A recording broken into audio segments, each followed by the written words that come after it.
सेवा ही मेरी पहचान, शंकर सोनेजा। सेवा ही जिनकी पहचान, वो हैं शंकर सोनेजा।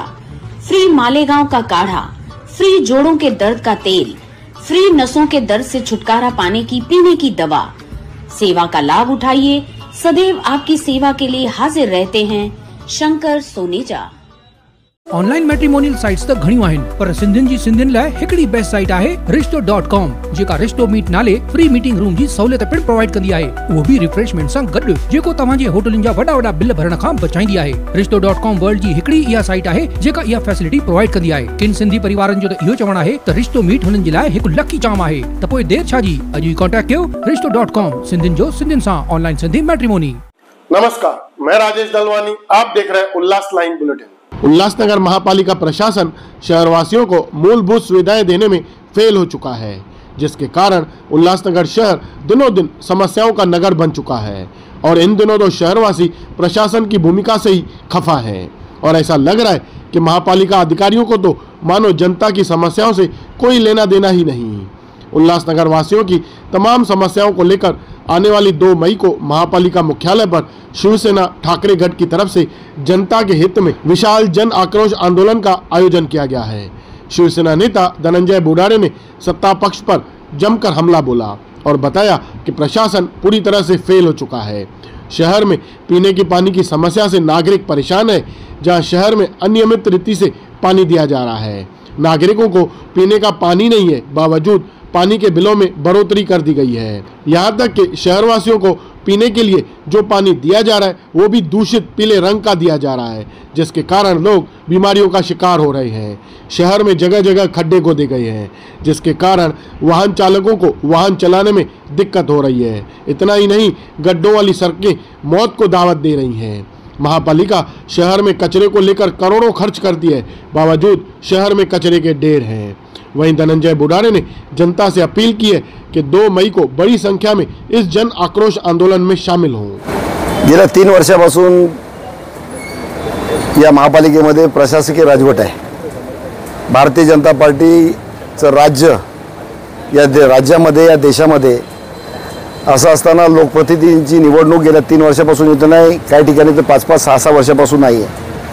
अशा परिस्थितीमध्ये प्रशासकांनी लोकांची कामं अगदी तातडीने करणं गरजेचं आहे। उलट त्यांना निरंकुश असतो सत्ता, पण असं असताना उलट या ठिकाणी गेल्या 3 वर्षापासून दिवसेंदिवस या महानगरपालिकेची परिस्थिती खास्ता होते, हालत बिघडत चाललेली आहे। येणारा अधिकारी काही काम करत नाही।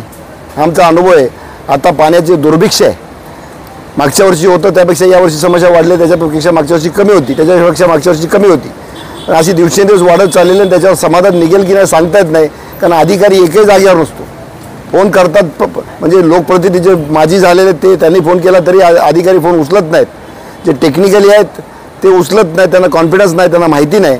आणि वरिष्ठ DMC असतील, ॲडिशनल कमिशनर असतील, इकडे लक्ष द्यायला त्यांना वेळ पण नाही। आयुक्त तर लोकांना भेटत सुद्धा नाहीत, अशी परिस्थिती आहे। भेटत असतील की माहीत नाही, पण माझा अनुभव आहे की वारंवार भेट मागितल्यानं सुद्धा आम्ही सर्वांनी काय वैयक्तिक याच्यासाठी या समस्यांसाठीच महिला अक्षरशः रडतायत। या टोकाच्या विभागामध्ये पाणी पुरवठा अजिबात होत नाही आणि ज्या दिवशी शटडाऊन असेल त्या दिवशी 4-4, 5-5 दिवस पाणी मिळत नाही। लोक विचारतात करायचं काय, तोंड कसं धुवायचं, इथपर्यंत सुरुवात आहे। ही समस्या सुटली पाहिजे। त्याचबरोबर एका साईडला पाणी येत नाही आणि इथं मनमानीपणे बाकी कामं अगदी व्यवस्थित होत नाहीत, पण याची जो पाण्याचा दर आहे तो पहिल्यापेक्षा दुप्पटीच्या पेक्षा जास्त। अगोदर 36 रुपये एका घराला होता, आता झोपडपट्टी लोक 8,000 रुपये भरणार कुठून? त्यांना पाणी द्या तुम्ही, पाणी मिळत नाही। तिसरी गोष्ट, आता गेल्या 10 दिवसापासून एक पिवळं पाणी येते, बऱ्याच ठिकाणी घाणीचं पाणी येते। 600, 750, 700 कोटी या महानगरपालिकेने कोणाच्या ठेक्याच्या माध्यमातून लाईन टाकण्यासाठी घालवलं की लोकांना 24 तास पाणी मिळेल, चांगलं मिळतं, अजिबात मिळत नाही। ही परिस्थिती आहे आणि दिवसेंदिवस बिघडत आहे। या प्रशासनाला जागा करण्यासाठी त्याचबरोबर आपण बघतोय रस्त्यावरचे खड्डे 3-3, 4-4 वर्ष झाले रस्ते खोदून ठेवलेले आहेत, पण रस्ते बनवत नाही। एक साधं या उल्हासनगर वासियांनी एकच असलेलं मैदान जे VTC होतं ते बाळासाहेब ठाकरे क्रीडा संकुल, एक कॉन्ट्रॅक्टर जो दरिद्री कॉन्ट्रॅक्टर मी होते, गेल्या 4 वर्षापासून तो काम करतो। 3 वर्ष झाले उद्घाटन करून, 1.5 वर्षामध्ये त्याला पूर्ण करायचं होतं, 1.5 वर्षात पूर्ण करू शकतो। 3 वर्ष झाले त्याच्यावर काही कारवाई नाही। देयक जेवढे होतं तेवढे दिलेले आहेत, घेऊन बसले, त्याचं नुकसान काय नाही, इथल्या खेळाडूंचं नुकसान आहे. आम्ही एक स्वप्न बघितलं होतं, इथं ऑलिम्पिक खेळणार क्रिकेटपटू होतील, धावपट्टू होतील, कबड्डीपटू होतील, सगळे क्रीडाप्रेमी एक स्वप्न पाहिलं होतं. पण मला नाही वाटत की या महापालिका प्रशासनाकडून त्या ठेकेदारांना पुढच्या 10 वर्षात सुद्धा होईल, का तसं काय म्हणजे त्यांना कळकळत नाही, तळमळ नाही. महापालिकेतील या नागरिकांविषयी तळमळ नसलेलं प्रशासन, उदासीन भोंगळ कारभार आहे. कचरा आपण बघतोय, एवढे तिप्पट चौपट पटीने खर्च करतोय, वर्षाला 5 कोटी खर्च होतोय, आणि कचरा काय होतोय, सॅग्रिगेशन करायचं, सॅग्रिगेशन होत नाही, त्याच्यावर प्रक्रिया होत नाही, कचऱ्याचा डोंगर उभे होत आहेत. 2 नंबरचा झाला, 5 नंबर तिकडचे लोक हैराण आहेत, आणि या प्रशासनाला काय पडलेलं नाही. पाणी समस्या, कचरा समस्या, रस्त्यांची समस्या, आणि बाकीचं बोलायचं काय. इथं सामान्य लोकांना अजिबात एंट्री न्याय मिळत नाही, कारण एवढे खालचे कर्मचारी सुद्धा एवढे मुजोर झाले, त्यांना सत्तेवर ठिकाणावर आणण्यासाठी आंदोलन हा एकच पर्याय. मी संपूर्ण उल्हासनगरमध्ये शहरात नागरिकांना विनंती करतो, परवा या आपला आक्रोश घरी बसून चालणार नाही, नाहीतर मग आपण काही बोलू शकणार नाही. या महापालिकेला घेराव घालायचा आहे आणि या ठिकाणी धरणं द्यायचे, आणि या प्रशासनातील म्हणजे शासनातील असतील, प्रशासनात असतील लोकांना सद्बुद्धी येण्यासाठी आम्ही होम हवन करणार आहोत. मी सर्वांना विनंती, याच्यातून आहुती द्या आणि या प्रशासनाला जाग करूया, त्याशिवाय जाग करणार नाही. प्रचंड जन आक्रोश आहे, तो महापालिकेसमोर दाखवतील लोक, आणि त्याशिवाय हे अधिकारी जागे होणार नाहीत. आबा, शहराला 3 आमदार मिळाले, 3 सत्ताधारी आहेत, तरी शहराची अशी विवंचना का? शहराचं दुर्दैव आहे. 3 आमदार असताना कसलाही प्रश्न नको, उलट एकदम छोटंसं शहर जे 86 साली 87 साली 90 साली स्वप्न पाहिलं होतं सिंगापूर होईल, सिंगापूर करू शकतात, होऊ शकतं, पण त्याला उदासीनता आहे, आणि त्याला पब्लिकसुद्धा तेवढीच जबाबदार आहे. आम्ही कोणते प्रतिनिधी पाठवतोय, मागचा त्यांचा अनुभव काय, त्यामुळे पब्लिकसुद्धा जबाबदार. पण ती झालेली चूक सुधारायची असेल तर येत्या 2 तारखेला सकाळी 11 वाजता या ठिकाणी या प्रशासनाच्या महापालिकेच्या माध्यमातून आपल्या राज्य शासनाला दाखवायचे आणि केंद्र शासनाला सुद्धा दाखवायचे की लोक आता झोपलेले नाही, जागे आहेत, तुमचं मनमानी चालणार नाही. त्यामुळं आत्ता जो विचारलेला प्रश्न, जर जागरूक असते आमदार तर ही वेळ आलीच नसती. 3 आमदार आहेत, 3 आमदार, एक आमदार करू शकतो, बाकी 3 आमदार म्हणजे फार मोठी गोष्ट झाली. तरी या शहराला पाण्याचं दुर्भिक्ष आहे, लोक रडत आहेत टोकाच्या विभागाकडे, ही वस्तुस्थिती आहे. एक टाक्या, लालचक्कीची टाकी गेल्या किती वर्षापासून बांधून पडलेली, ती भरू शकत नाही. टिळकनगरची तीच परिस्थिती आहे. काय हे प्रशासन आहे का? फक्त नको तिकडे त्यांचं उद्देश आहेत, नको तिकडे त्यांच्या बरोबर लक्ष जातं.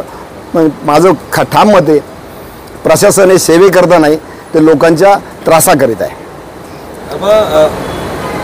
पाण्याचे मीटर लागत आहे, याला विरोध आहे का? पाण्याचे मीटर लागत, ते प्रत्येकाला पाणी मिळावं यासाठी त्यांनी जे काय उपाययोजना करतील. पण माझा अनुभव आहे, मागच्या वेळेस प्रशासनाने सांगितलं मीटर लावतो, कोणाच्या म्हणजे एका पूर्वी एवढं कितीतरी खर्च त्याच्यावर झालेला आहे. JNRMच्या माध्यमातून काय झालं त्याचं, लावू दे मीटर, पण मीटरचं बिल ते हे एवढं भरीव वाढीव चालणार नाही. लोकांना पाणी द्या, त्यासाठी वाटेल तिथे सांगतील, नाही तर मीटर लावायला विरोध असेल लोकांना पाणी मिळणार नाही. म्हणून आम्ही त्याला अडचण आणणार नाही, मी लावा, आपण लोकांना पाणी मिळालं पाहिजे. आम्हा शहरामध्ये लोकांना नागरिकांना पाणी भेटत नाही आहे, पण महानगरपालिकेकडून त्यांच्याकडून दुप्पट तिप्पट हे पाण्यावर बिल घेतलं जातं, याच्यावर काय म्हणतात? त्यालाच आमचा विरोध आहे, ते होऊ देणार नाही, त्यांनी रद्द केलंच पाहिजे, आम्ही भरणार नाही. त्यासाठीच मी नागरिकांना विचारतो, आत्ता जरी केलं तुम्हाला 8,000 रुपये भरावे लागतील, मग सर्वांनी आपला विरोध या महापालिकेसमोर येऊन आपला विरोध दर्शवा. आज आयुक्तांचा जनतेला भेटण्याचा दिवस आहे आज, आणि आयुक्त गेल्या काही मंगळवार गैरहजर राहत आहेत, तर मग समस्या सोडवणार कोण? तीच तर मी सांगितलं, मी अगोदर तेच सांगितलं की सांगायचं कोणाला, समस्या आहे ते समाधान कोण करू शकणार नाही, करत नाही, त्यांना काय देणं घेणं अशा प्रकारचे इथला अधिकाऱ्यांचा बिहेव आहे. आयुक्त असतील, अतिरिक्त आयुक्त असतील, उपायुक्त असतील, नुसतं पगार घ्यायला असं मला वाटतं काही काम होत नाही. उद्धव बालासाहब ठाकरे शिवसेना की तरफ से 2 मई को उल्लासनगर महानगर पालिका पे जन आक्रोश आंदोलन रखा गया है. सभी शहरवासियों से निवेदन है, अभी नहीं तो कभी नहीं, अपने घरों से निकलिए. महानगर पालिका प्रशासन की तानाशाही, पानी के ऊपर पर बढ़े बिलों के खिलाफ आज उद्धव बालासाहब ठाकरे शिवसेना की तरफ से आंदोलन किया जा रहा है. सभी से आह्वान है कि सुबह 11 बजे महापालिका पर जरूर पहुंचे। ब्यूरो रिपोर्ट महेश रोकड़े, उल्लास लाइन बुलेटिन, उल्लासनगर। उल्लास लाइन बुलेटिन को सब्सक्राइब करें, बेल आइकॉन दबाएं और देखिए उल्लास लाइन बुलेटिन की न्यूज़ सबसे पहले आपके मोबाइल पर।